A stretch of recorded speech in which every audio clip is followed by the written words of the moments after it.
Diamonds on my wrist. When I step up on a diamond,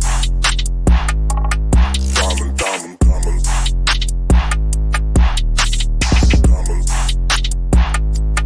diamond, diamond, diamonds on my wrist. When I step up on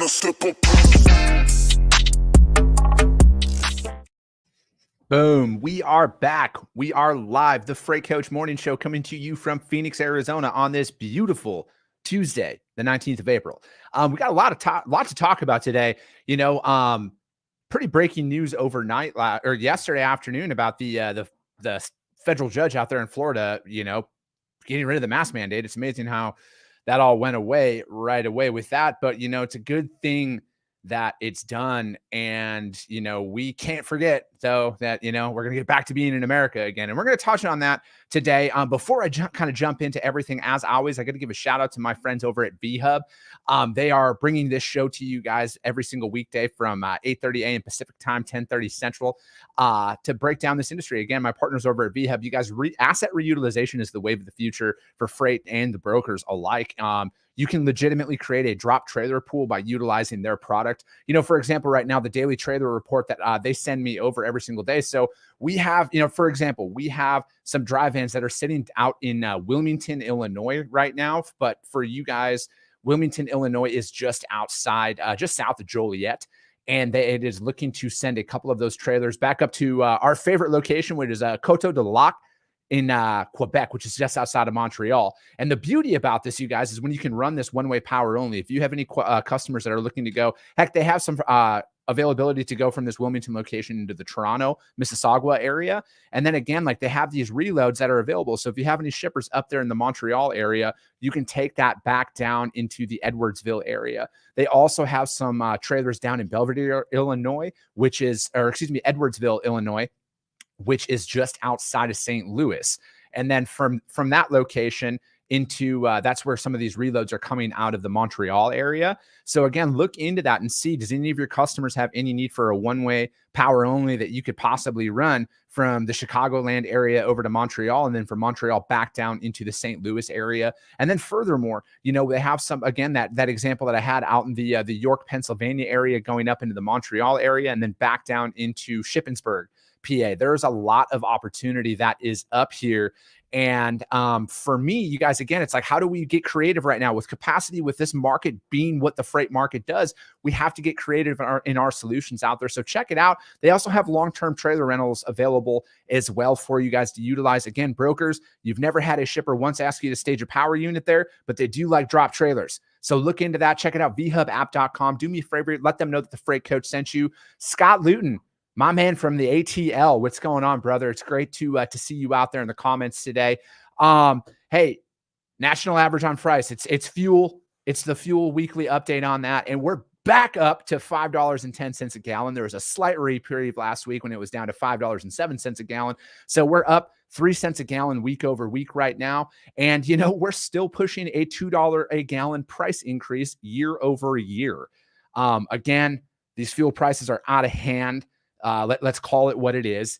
And we need something to be done here. At the end of the day, our administration needs to step up and do something about this. And, if it comes into the form of opening up that Keystone pipeline back up again, I know that's not a refinery, but again, we need to reduce our foreign dependence on a lot of stuff. And we're going to talk about that today as well. So with the fuel prices, though, if you want to check out the national average on fuel, my source is our government website, which is the EIA. Edward Isaac Apple, EIA.gov. Check it out right there, and you can take all those rolling averages. And again, it helps you out pricing your shipments that are out there that are only priced on line haul plus fuel and everything else. Also, we're at day 7. Again, this has been going on a lot longer, but we are at day 7 of us as an industry having a truck parking issue that is out there. Again, we need to continue to bring this up and not talk about it only when it's convenient to get a couple of likes on social media. I will bring this up every single day until there is actual legislation put into place to look into this so our drivers are not parked on the fucking overpasses and the on-ramps and off-ramps of our freeways and everything else. So again, we're on day 7 of that. We're also on day 7 of us having some facilities out there where drivers aren't allowed to use the restroom. Brokers, if you're out there and that's a thing and you're not asking those questions, look into that. It's gonna hinder your capacity. All right. So we're gonna jump into today's 3 articles that we're going to break down. The first one is from my friends over at Transport Topics.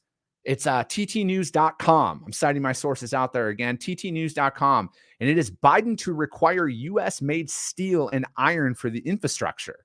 I got to give credit where credit is due. All right. That he came out and said this.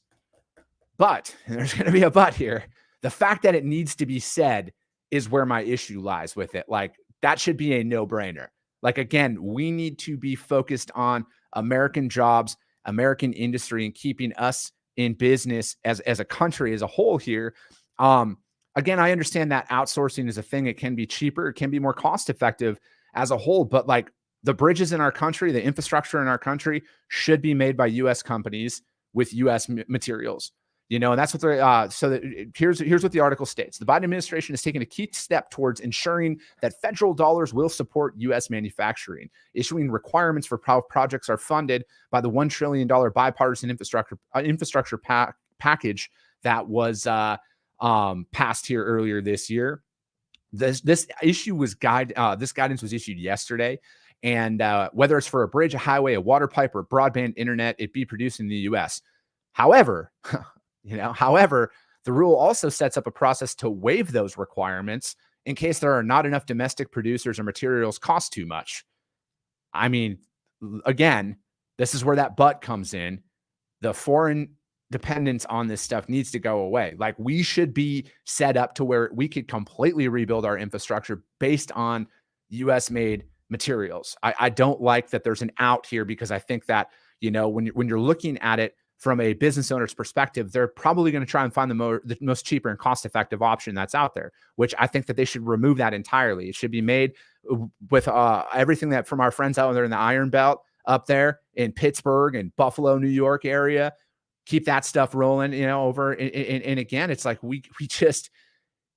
this has to go away, in my opinion. This has to go away to make this a true U.S. infrastructure bill. It needs to be built and manufactured here in the United States. I mean, look at the ports, for example. Again, like, this isn't going away. Look at the lockdowns that they're re-implementing in Shanghai, and they're putting that stuff out there. You don't think that that's going to affect our supply chain and our imports again? Like, we literally just went through this, and you know, technically we're still going through it because it's still happening. There's still backlogs and stuff that are out there. So again, if we're going to rebuild our country, we should probably remove any external barriers that might throw some wrenches in us actually getting this product to the United States of America. And also out there, again, it's going to create jobs. The whole point of all this stuff, you guys, my content, we're starting in the transportation industry, but it is my duty to make the blue collar sexy again. All right. Get those trades back up there. I've literally had a paying job since I was 12 years old. You know, I come from a working class family. I want to see that emphasis brought back in to us.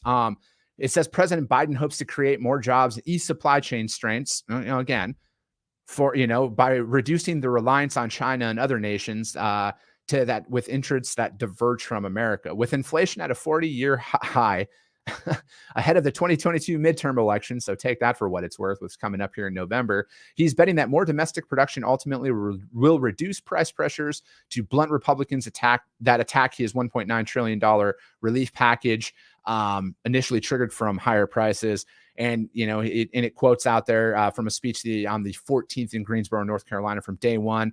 He says every action that he has taken to rebuild our economy has been guided by one principle and made in America. And I think that if the president of the United States actually lives by that and removes that little clause earlier, that if it's cheaper to do it somewhere else, then yeah, that's a great move. All right. It's a great move. And that's where it should be as a country. Again, made in America. I am not afraid to come out here and talk about this stuff. It's why I fly the flag on my wall every single day. We are the greatest nation on earth, in my opinion. We need to protect it. We need to protect our brothers and sisters in this country as a whole and in our industry as well, to bring jobs back here, and to literally have zero foreign dependence on resources. Like, we shouldn't be doing any of that. We should be the number one exporter in a lot of this stuff because we have the natural resources here to do a lot of that. And it also says Biden is that estimated $700 billion that the government devotes annually to procuring goods is supposed to prioritize. Again, prioritize is different than actually enforcing U.S. suppliers, but regulations dating back to the 1930s have either been watered down or applied in ways that mask the use of foreign imports. Again, we got to relook at this. And that's my whole thing is it's like, I want to help everybody that we possibly can. All right. But we got to fix our shit first before we can go out there and help anybody and take care of anybody else's problems. All right. I want to help everybody. But again, if my house is burning, I got to do something to put that fire out at my house. And that's where we're at right now as a country, in my opinion, and this is just something. And then again, like this is another thing, like the administration could not say what percentage of construction materials for existing infrastructure projects is made in the U.S., even though the federal government is already spending $350 billion with a B on construction this year. Again, I'm not here to harp on any administration because, at the end of the day, they're all guilty of this stuff as well. But we need to be looking at this from a different perspective, and it says that American manufacturers are about 170,000 jobs short of the 12.8 million manufacturing factory jobs that were held in 2019. It was on the decline before the pandemic hit. But again, add some more jobs out there. The job market's booming. If you're looking for a job right now, there is plenty of opportunity to do that. And again, I like what they came out and said right away, that there's going to be a requirement. I want to remove that little clause that's in there because everything should be made and manufactured in the United States of America for the United States infrastructure bill, in my opinion. And this article was found on ttnews.com. Title of the article is Biden to require U.S.-made steel and iron for infrastructure. Check it out, ttnews.com. I'm about citing my sources and everything else because at the end of the day, my English teacher taught me to cite my sources when I'm writing stuff. Otherwise, I can't claim anything.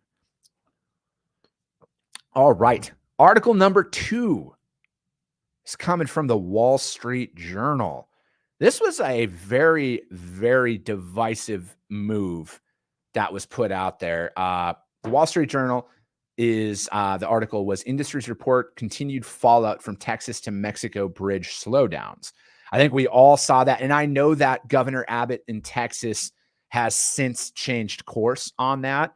But for those of you who didn't see any of this that was out there, just this week alone, and this is literally shows the fallout from bad policy decisions and everything else and how fast it is, because it was the trade of goods between Mexico and Texas alone accounts for $440 billion annually in trade. $440 billion just between Mexico and Texas. Like, that's insane. Like, and for what it was out there is that they're still grappling with the supply chain fallout after a week of expanded mechanical inspections ordered by Governor Abbott of transport trucks crossing from Mexico into Texas. I know it was geared towards curbing a lot of the open border policy that's kind of going on right now. But again, it was the inspections that he implemented to check like tire pressure and the engines on where to find those stuff. So again, I want you to go out there and read this because like the drivers in Mexico had protested this, and that's what really spurned this change right away, because he was working with the presidents of the states of Mexico that are bordering Texas and where this was affected. So, I mean, essentially the main port of entries that are out there are over in El Paso, Texas, down in Laredo, and then down in the McAllen, Texas area. Those are the main ports of entry in Texas. And there's a couple of, like, there's some smaller ones along the lines, but there's too many to come out and list. Trucking with V, good morning. And yeah, Trucking with V put something out there. I just threw that up there on the comments. But yeah, again, it's at the FAR Reynosa International Bridge, which crosses nearly a third of all fresh produce trucked into the U.S. from Mexico. That last Thursday and Friday, it started to filter out where from an inspection lot where state troopers and mechanics lifted hoods to check their engines and slid underneath their vehicles. The inspections took about an hour per truck, left truckers waiting more than 36 hours to cross, and spurred a protest blockade in Mexico that completely blocked the bridge for nearly 3 days. What's up, Papa Freight? He's in the audience here. Yeah, again, it's just like this 1 week alone affected $180 million in fresh fruit and vegetables. And that was according to the Texas International Produce Association, and it also eliminated some $20 million in Texas-related produce economic production. It doesn't have an entire estimate yet. That they'll know but they don't know what the condition of the produce is stuck in those trailers. Again, if the reefer's running at its normal temperature and it was blacked up for 3 days, chances are they're still in that wave. And again, it doesn't miss out here. It doesn't list out here that, again, like a lot of that produce, yes, some of it's fresh, but some of that stuff is brought to the U.S. to be frozen and essentially put out there to increase their shelf life as well. But yeah, I understand that does affect the fresh produce and fresh food that is in there. But as long as the reefer was running properly, a 36-hour up to a 3-day sit, I don't think personally is going to affect much. If I'm wrong, please mention out there in the comments as well. I know I got a lot of friends out there who move produce on the daily. But again, I don't think an additional 3 days running at a consistent refrigerated freight temperature is going to have that big of a effect. But again, I'm always open to hearing more on that. Let's see here.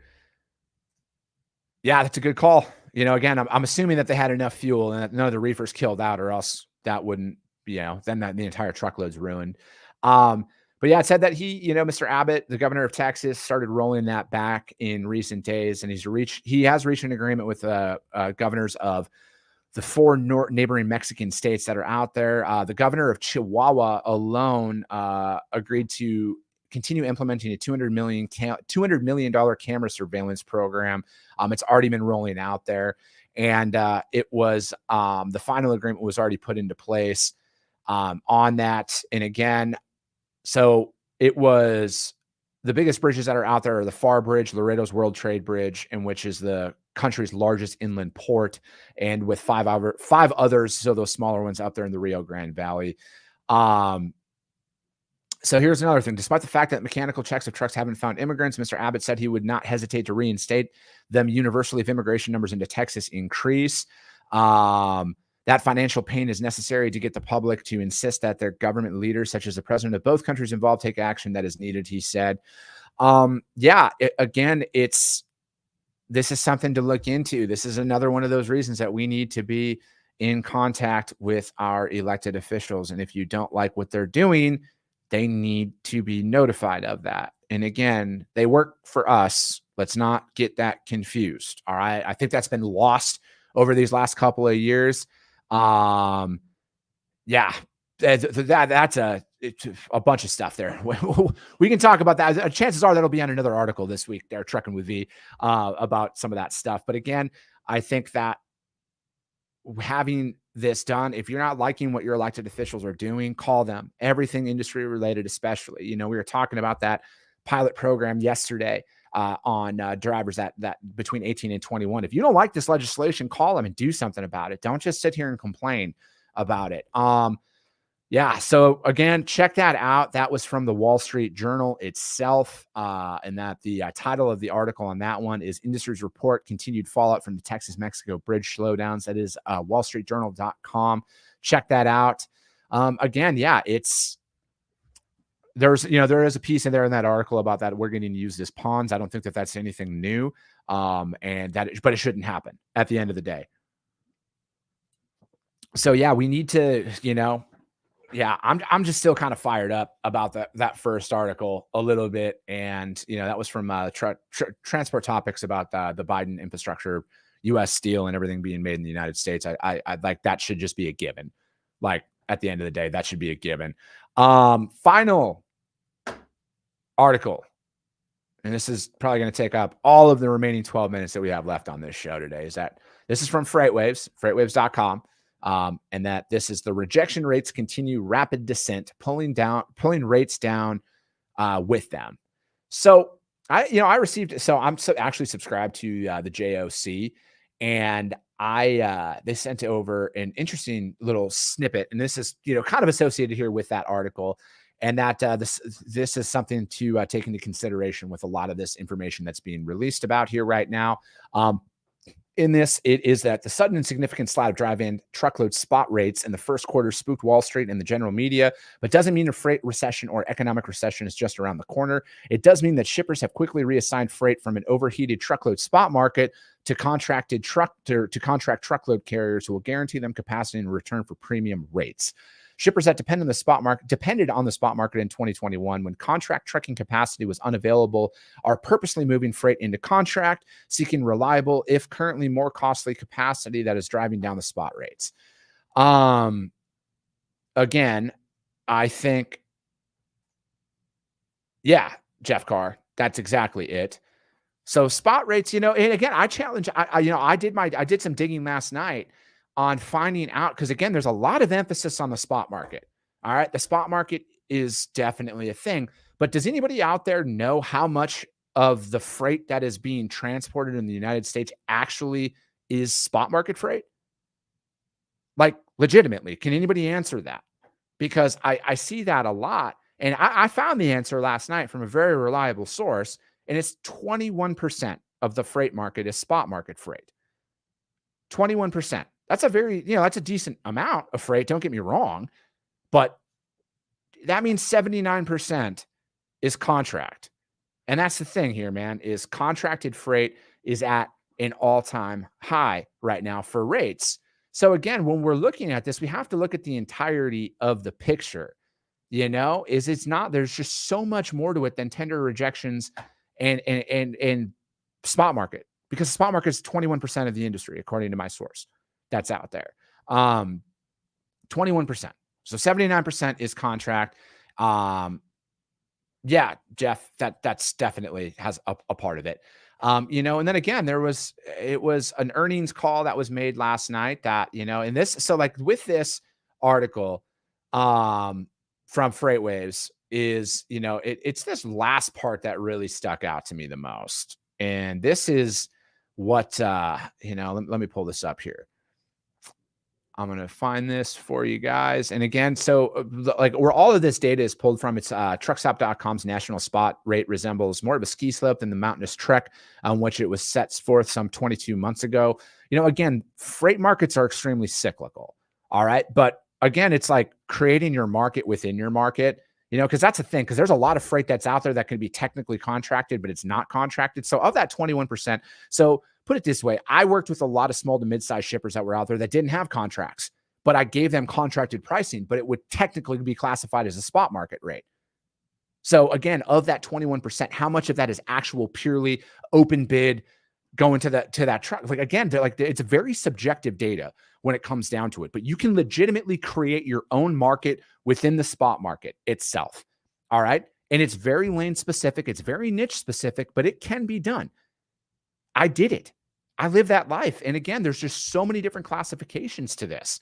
And it's, let me see here. There was another one here. I got to find this. Sorry, guys. I'm kind of all over the place here right now, but it was, so this part of this article is the one that really caught my attention the most. It's stormy headwinds threaten small carriers' straw houses. Kind of think that was a backhanded slap to every small trucking company out there. But that's just my perception of it. And that, here's what it states, that we have discussed market cycles in the trucking industry, which last typically 3 to 4 years, which, they do. Most markets last about 2 to 3 years in my experience.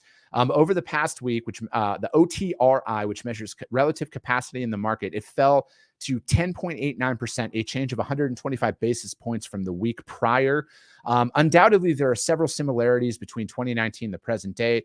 Low rates of unemployment, an overheated market for used trucking equipment, and rising prices of oil and diesel fuel. But there's an important dissimilarity. Tender volumes were already on a steady decline in the second half of 2018, a trend that carried over into 2019. Likewise, OTRI first had a significant decline in mid-2018 before sinking at the beginning of 2019. In contrast, OTRI in 2022 did not begin a downward trend until early Q1. Tender volumes were correspondingly stable until early March. Some of the contracts can be explained by extraordinary efforts of the pandemic, which threw a wrench into even the most well-oiled markets. Some of it can also be explained by the shift in consumer spending from goods to services, as well as oversupply by retailers who feared disruptions in their supply chain. Still, other points of contracts can be explained by adverse conflicts of geopolitical affairs, such as the development of Russia in Ukraine, as well as the surges of COVID and responsive lockdown measures in Chinese manufacturing bases. In short, the crutch like a rod of circumstances signals bad news for small carriers exposed to the spot market, and the worst is likely yet to come. So, small carriers that are out there listening to this right now, how do you find more business? All right. This is where I think the real brokers in the market are going to come out there, because again, we got to keep small trucking companies in business, plain and simple. And I will scream this from the mountaintops until I fucking pass out. All right.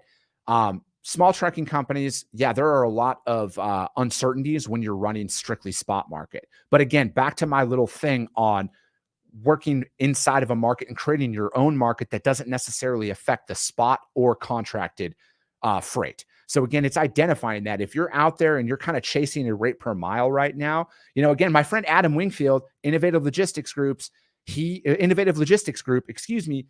breaks this down eloquently out there. And again, it's knowing the regions that you're running.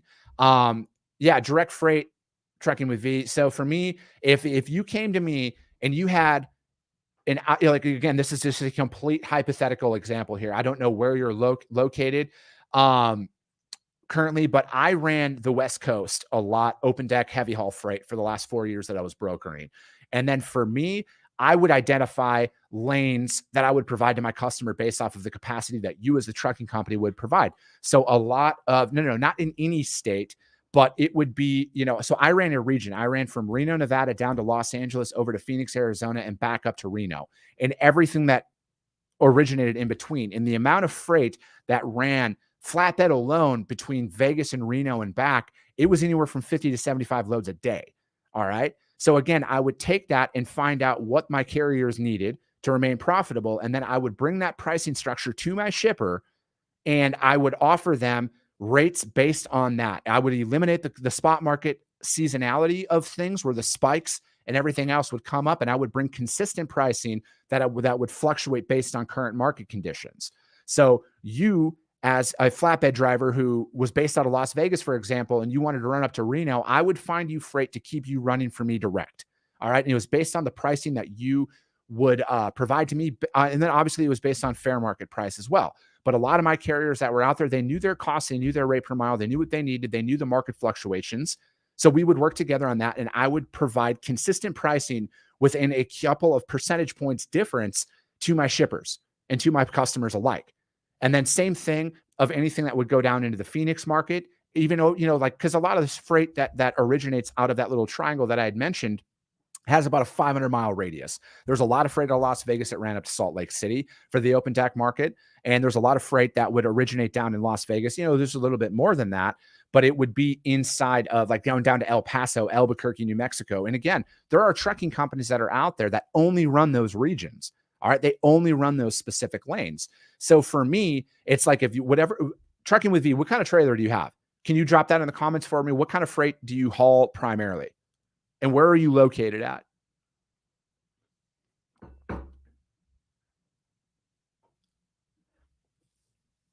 I'll kind of keep going there as we're talking. So again, any broker friends out there of mine that are watching this right now, and whatever Trucking with V puts there in the comments, I want you to reach out and try and see. Again, my friends over at Thank God for Trucking as well. They're based out of the East Coast. Again, we need to help keep these drivers moving. And again, we need to provide them that consistency. All right. So Trucking with V as a drive in North Carolina. Perfect. So I moved a ton of freight out of Mooresville, North Carolina back in my day. It's heavy, obviously it's bottled beverage, but again, there's a lot of consistency running out there. Do you like to run cross country? Do you like to run regional? How do you like to operate? 500 miles or less, 750, 1,000? What kind of trips do you like to run? Because to me, if I'm using your Charlotte example there, like of the Mooresville, North Carolina, I had a lot of freight going down to Dallas, Texas. That was like 1,200 miles essentially, is where I would have carriers pick up them there. And then I had a shipper out of Roanoke, Texas, just outside of Dallas, that would ship back into the Raleigh area. Again, there's a lot of consistent freight that's out there. And it's developing that with a broker. It's to keep you off of the spot market. Is I want to work with a handful of carriers to haul my freight. And the reason that, in my honest opinion, the reason why a lot of this isn't done is because, of course, it's how they're incentivized and everything else. 600-mile triangle, perfect. So that's exactly what I love. And any brokers out there that are listening right now, hit up my friend Trucking with V on LinkedIn. They have a dry van. They're based out of North Carolina. They like to run a 600-mile triangle. Check that out right now and help them stay in business. There's 1 truck and 2 trailers out there. All right. Trucking with V's company, that represents 97% of this of the capacity on the road. That is 20 trucks or less. Texas to North Carolina is great right now. Perfect. So any brokers that are out there, Trucking with V likes to talk about that they like to run between North Carolina and Texas. I hear that right there. There's a shitload of freight that runs between both of those states alone that you can run direct on. And you could organize that matrix to where the driver would pick up on Monday, deliver on Wednesday in Texas, pick up on Texas on Wednesday, and deliver back in North Carolina by Friday, and churn and burn every single week on that. And then you find 15 other trucking companies that do that, and bam, 15 of your loads are pre-booked with the exact same trucking companies on a weekly basis. All right, that's 30 loads a week right there that I just covered for you, just by applying that principle. It's not as challenging as we all think. It takes a lot of effort and a different way of thinking, though. It's not easy to build that up, but it can be done. And here's another one. A Beast and a Beauty LLC score is great. Perfect. All right, I kind of flew through that there. But again, small carriers, we're out here to help you. I'm here to advocate for you guys in any way I possibly can. All right. I've worked as a broker, but I come from a family of truck drivers. Some of my current family members are still drivers that are out on the road. I'm here to help you guys in any way I can so we can find you guys more consistent freight. Hell, my guest on my podcast today, Burns Logistics, that's literally what they specialize in. They've been in the industry for 30 plus years, and they work with trucking companies to act as a sales force for you to find more freight direct. My sponsors, Emerge, same thing. Check out their platform. Check out their marketplace. That puts you in direct contact with more shippers as well.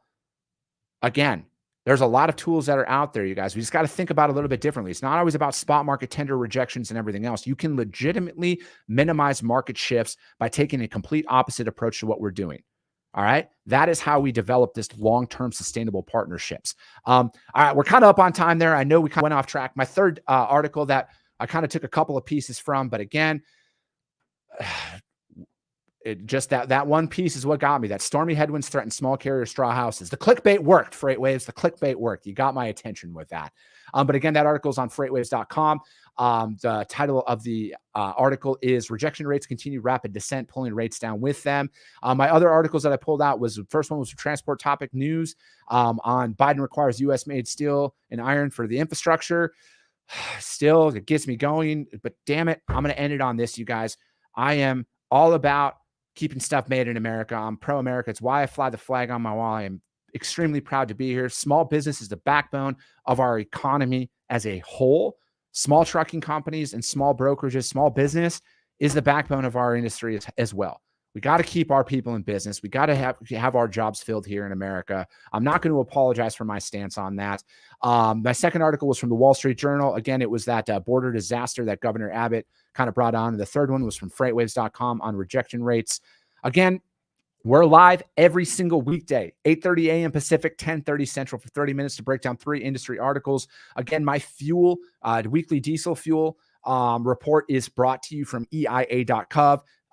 Samantha Bass, what's up? Thank you so much for your support. She's back every day. I love her. Thank you so much for everything that you do, Samantha. And then, yeah, that's it for today, you guys. Shout out to my sponsor at VHub. Check it out. I broke down that trailer pool earlier today and how we can reutilize those assets to help run some power only and additional services for your customers. I appreciate you guys all so much. We'll be back tomorrow at 8:30 a.m. Pacific, 10:30 Central. Have a great rest of your day, you guys.